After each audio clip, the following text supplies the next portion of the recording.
Well, to get into all the latest unraveling for the banks, we have Johann Scholtz, Morningstar Holland BV equity analyst. Quite the roller coaster of a week it's been. I want to first start with what we're now seeing with the market reaction. Obviously, we saw yesterday some optimism there as we got these liquidity injections for the banks. A different story today, though. What are the investors digesting today? Yes, so I think what we're seeing for European banks, at least, and Credit Suisse specifically, today, markets probably trying to figure out, okay, we've hopefully removed the risk of Credit Suisse going to zero for the time being, but what would an ongoing Credit Suisse actually be worth? So I think that's what we're seeing with everything with Credit Suisse today. Pressure on its share price again, and I think it's very, very important that we get some kind of clarity sooner rather than later about what the ongoing structure for Credit Suisse are going to look like. What exactly will Credit Suisse look like going forward?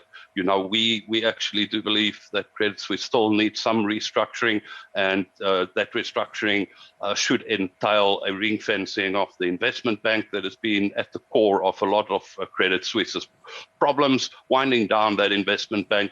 But the challenge for Credit Suisse is really going to be to find the funding to actually pay for that restructuring.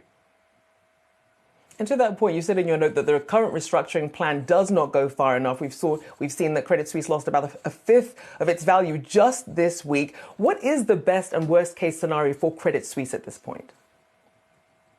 Yes, I think the best case scenario would probably be a situation where you're really going to end up with a Credit Suisse that is just going to consist of the Swiss bank, which is really a normal retail and commercial bank, plus quite a substantial private banking business. As I said, you need to ring fence the investment bank, and then to pay for the wind down of the investment bank, Credit Suisse will probably have to sell its asset management business and its wealth management business. Now, what it would be able to extract, what kind of value it would be able to extract for those businesses would remain to be seen, because unfortunately they will be seen as forced sellers. Worst case for scenario for Credit Suisse would probably still be not necessarily a out and out collapse of the bank, but the bank being wound down with bondholders getting bailed in. That is, however, I think the ultimate bear case scenario, and it's definitely not our base case scenario.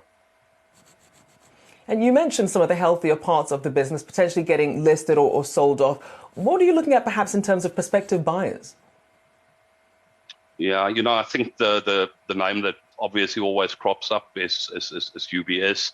I think there are some challenges for UBS to be a buyer of these businesses. While they're very complementary, I believe, to UBS's business. Firstly, it's maybe a bit too complementary. So, for instance, if you merge the Swiss retail bank of Credit Suisse with UBS's retail bank, you end up with a very concentrated market share in the Swiss market, which is probably not something that the regulator would like. The other challenge would be that the Swiss regulator, always have maintained that, it's already challenging for them to support two large global banks like UBS and Credit Suisse. Now, if you combine that into one, the sort of too big to fail problem becomes even larger for the regulator. And then lastly, the challenge would be, there's been reports that UBS is not all that keen on taking over all of Credit Suisse, but that might also just be them playing hardball and trying to extract a better deal should it get to a situation where UBS needs to take over big chunks of Credit Suisse's business. Other buyers, Deutsche Bank also springs to mind for the wealth management business of Credit Suisse. I think there's a lot of European banks, maybe even some US banks that would be looking to cherry pick some of the higher quality assets of the Credit Suisse's balance sheet.